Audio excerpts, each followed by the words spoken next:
ചെയ്യാൻ പാടില്ല. കല്ലെടുത്തെറിയുന്നത് അത് ദുൽമാണ്. ആളുകൾ പറയുന്ന ആയനെ കാണുമ്പോ കല്ല് കിട്ടൂല, അതൊരു സുന്നത്ത് പോലെയാണ്. അങ്ങനൊന്നുമില്ല.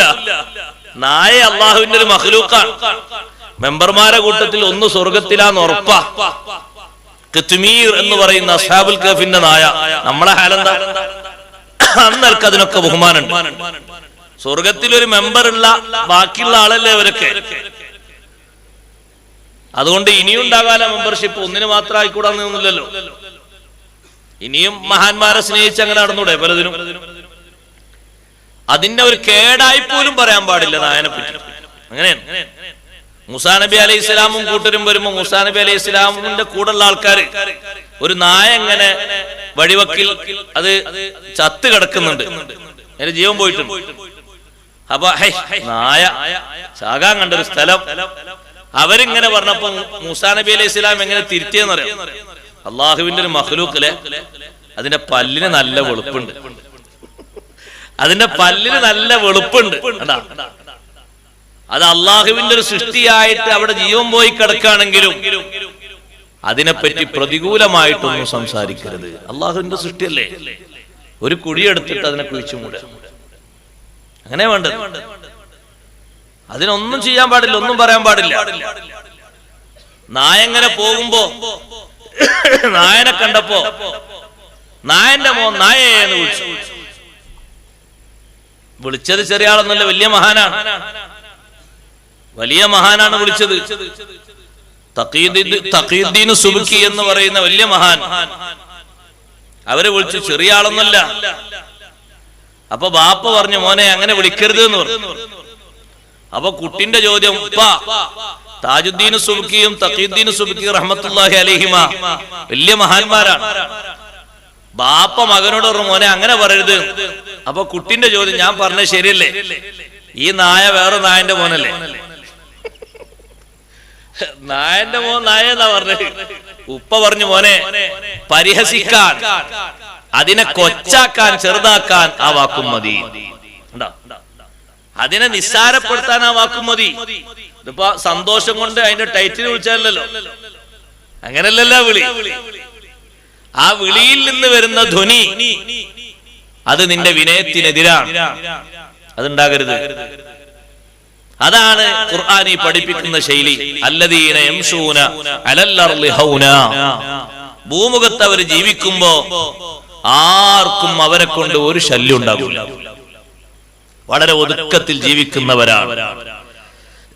വളരെ സന്തോഷത്തോടെ സമാധാനത്തോടെ ജീവിക്കുന്നവരാണ്. ഒരടങ്ങേറും ആർക്കും അവരെ കൊണ്ടുണ്ടാകില്ല. സമാധാനം ഉണ്ടാകും. ഇത് പറഞ്ഞിടത്ത് ചില പണ്ഡിതന്മാര് പറഞ്ഞു, എല്ലാ രംഗങ്ങളിലും സമാധാനമാണ് വേണ്ടത്. നിസ്കാരത്തിന് ജമാഅത്തിന് വരുമ്പോൾ പോലും ജുമാക്ക് ഓടിയാലേ ജുമാ കിട്ടൂ, എന്നാ ഓടണം. ജമാഅത്തിന് ഓടിയെങ്കിലേ ജമാഅത്ത് കിട്ടൂ, ഓടണ്ട. നടന്നു വന്നാൽ പഠിച്ചോനെ അവര് റക്അത്ത് ഉസ്താദേ സുഫൂത്തു സ്വലാ തക്ബീറത്തുൽ ഇഹ്റാമിന്റെ ഉടനുള്ള ദറജ ആക്കം പോലെ വന്നാൽ മതി. അങ്ങനെ ഓടി വന്നിട്ട് സൊഫിന്ന് തായോട്ട് മുത്തുനബി സല്ലല്ലാഹു അലൈഹി വസല്ലം തങ്ങൾ സൊഫിലേക്ക് എത്തുമ്പോഴേക്ക് റുക്കൂയിൽ പോകുമെന്ന് കരുതിയിട്ട് കാണുന്നിടത്തെത്തിയിട്ട് ഒരു സ്വഹാബി കയ്യം കെട്ടി, ഒറ്റക്കെട്ട്. നിസ്കാരം കഴിഞ്ഞ് നോക്കുമ്പോൾ ബാക്കിൽ ഒരാൾ ഇങ്ങനെ ഒറ്റ. അതെന്താ അവിടെ? നബിയെ ഒന്നുമല്ല, അങ്ങോട്ട് എത്തുമോന്ന് എനിക്കൊരു പേടി. റുക്കൂയിൽ പോകുമോ, റക്അത്ത് കിട്ടിട്ട് ഇവിടുന്ന് കിട്ടിയാണോ?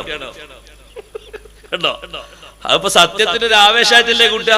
തങ്ങൾ പറഞ്ഞു, ഇദാ അതൈതുമുസ്സലാ ഫലാ തൂഹാ വഅൻതും തസ്ഔൻ. നിസ്കാരത്തിന് വരുമ്പോ ഓടി വരരുത്, ആക്കും പോലെ. വഅതൂഹാ വഅലൈക്കുമുസ് സകീന, സമാധാനത്തോടെ വരും. വേറൊന്നുകൂടി ആ കൂട്ടത്തിലുണ്ട്.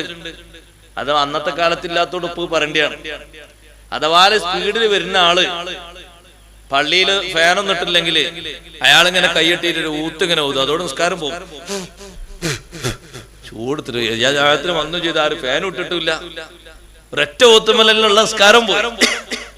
അത് വേഗതയിൽ വന്നിട്ടല്ലേ, സമാധാനത്തോടെ വന്നാൽ മതി. ഫമാ അദ്റക്തും ഫസല്ലു വമാ ഫാതകും ഫാതിമു. ഇമാമിന്റെ കൂടെ കിട്ടിയത് ചേർന്ന് നിസ്കരിക്കുക, നഷ്ടപ്പെട്ടത് സലാമിന് ശേഷം പൂർത്തീകരിക്കുക. ആ സ്വഹാബിയോട് പറഞ്ഞു, അങ്ങനെ ദൂരത്ത് പോയിരുന്നാണ് തക്ബീറിട്ട് അടുത്തന്നെ വരിക, എന്നിട്ട് റക്അത്ത് കിട്ടിയില്ല, ബേജാറാകണ്ട, സലാമിന് ശേഷം നിസ്കരിച്ചാൽ മതി. നിങ്ങൾക്ക് വേണ്ടത് ജമാഅത്തിന് വരുമ്പോൾ പോലും അച്ചടക്കവും ബഹുമാനവുമാണ്. ധൃതി കൂട്ടാൻ പാടില്ല,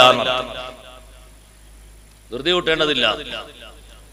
സുന്നത്ത് നിസ്കരിക്കുന്ന ഒരാള് ഇഖാമത്ത് കൊടുത്ത ശേഷം അയാളെ സുന്നത്ത് നിസ്കാരം ഒരു റക്അത്ത് കഴിഞ്ഞിട്ടുണ്ട്, ഒരു റക്അത്തും കൂടി നിസ്കരിക്കാൻ ചാൻസ് ഉണ്ടോ? നിസ്കരിക്കാം. അതോടെ നിസ്കരിച്ച് അത്തഹിയ്യാത്ത് ഓതി സലാം വീട്ടിയാൽ ഒന്നാം റക്അത്ത് കിട്ടൂലേ? കിട്ടും. ധൃതി കൂട്ടി ഇടങ്ങേറാകണം? വേണ്ട. ജമാഅത്ത് അവിടെ തുടങ്ങിയെന്ന് കാണുമ്പോഴേക്ക് ഇവിടെ ഉളൂഇന്റെ സുന്നത്ത് മുഴുവനും നഷ്ടപ്പെടുത്തിയിട്ട് ജമാഅത്തിന് പോകണോ?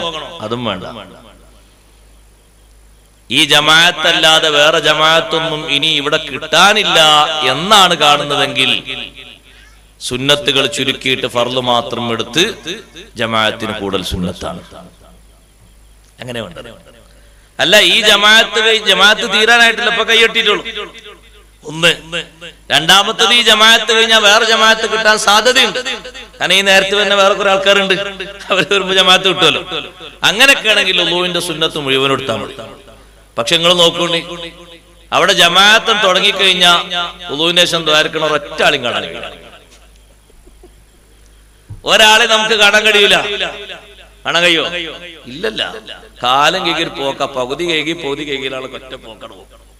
അങ്ങനെ വേണ്ട, അങ്ങനെ ധൃതി കൂട്ടണ്ട. ഇസ്ലാമി പഠിപ്പിക്കുന്ന നമുക്ക് ആ കർമ്മങ്ങളും കാര്യങ്ങളൊക്കെ കിട്ടാനല്ലേ, ഒതുക്കത്തോടെ ചെയ്യാനാവും.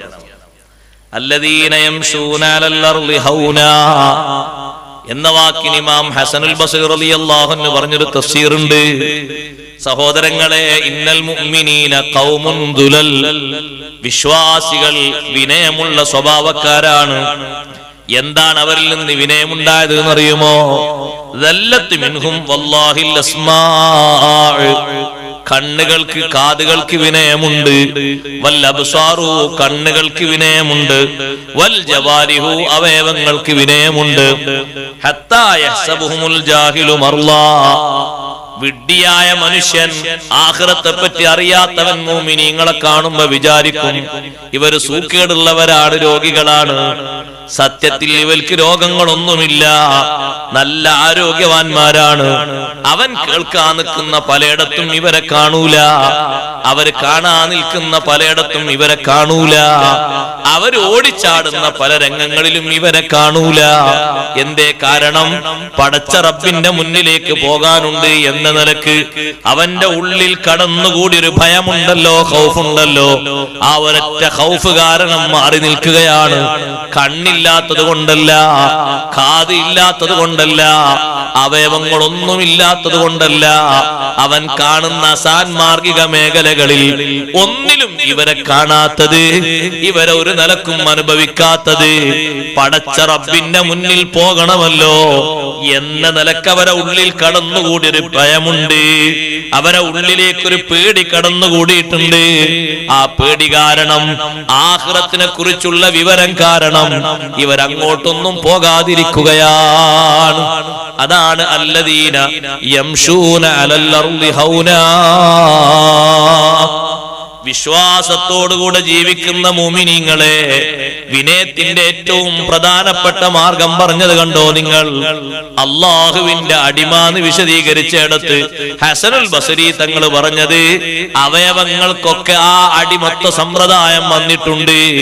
എന്റെ റബ്ബ് എന്നെ കേൾക്കാൻ പറഞ്ഞതേ ഞാൻ കേൾക്കുന്നുള്ളൂ, കാണാൻ എനിക്ക് ഹലാലാക്കിയതേ കാണുന്നുള്ളൂ, പിടിക്കാൻ എനിക്ക് അനുവദിച്ചതേ പിടിക്കുന്നുള്ളൂ, നടക്കാൻ അനുവദിച്ച നടക്കുന്നുള്ളൂ, അല്ലാത്തൊരു സംഗതിയിലേക്കും എന്റെ അവയവങ്ങളെ ഞാൻ കൊണ്ടുപോകുന്നില്ല. അതാണ് ഏറ്റവും വലിയ വിനയം. ഈ വിനയത്തോടെ ജീവിക്കുന്നവരെ ഒരു കഥയില്ലാത്ത നാൽക്കാലികളെ പോലെ ജീവിക്കുന്ന ഭൗതികന്മാര് കാണുമ്പോ അവര് വിചാരിക്കും പാവങ്ങളാണിവര്, ആസ്വദിക്കാനൊന്നും ഒരു വകുപ്പില്ലല്ലോ. വകുപ്പില്ലാത്തത് കൊണ്ടല്ല, അറിയാത്തത് കൊണ്ടുമല്ല, എല്ലാം അറിയാം. അവിടെ പോയാൽ അങ്ങനെ കാണാൻ പറ്റും, ഇവിടെ പോയാൽ ഇങ്ങനെ സുഖിക്കാൻ പറ്റും, മറ്റേടത്ത് പോയാൽ അത് കുടിക്കാൻ പറ്റും, ഒക്കെ അറിയും. എന്തേ പോകാത്തത്? പടച്ച റബ്ബിനെ കുറിച്ചുള്ളൊരു ഖൗഫുണ്ട്, പരലോകത്തെ കുറിച്ചുള്ളൊരു ബോധമുണ്ട്. ആ ഖൗഫും ആ ബോധവും ഉള്ളിലേക്ക് കടന്നുകൂടിയപ്പോ അവരെ ശരീരം അവരെ തടഞ്ഞു വെച്ചു. അതാണ് അല്ലദീന യംശൂന അൽ അർളി ഹൗനാ. ഹസനുൽ ബസ്രി റളിയല്ലാഹു അൻഹു പറയുന്നു, അതാണ് സത്യത്തിലുള്ള ഏറ്റവും വലിയ വിനയം.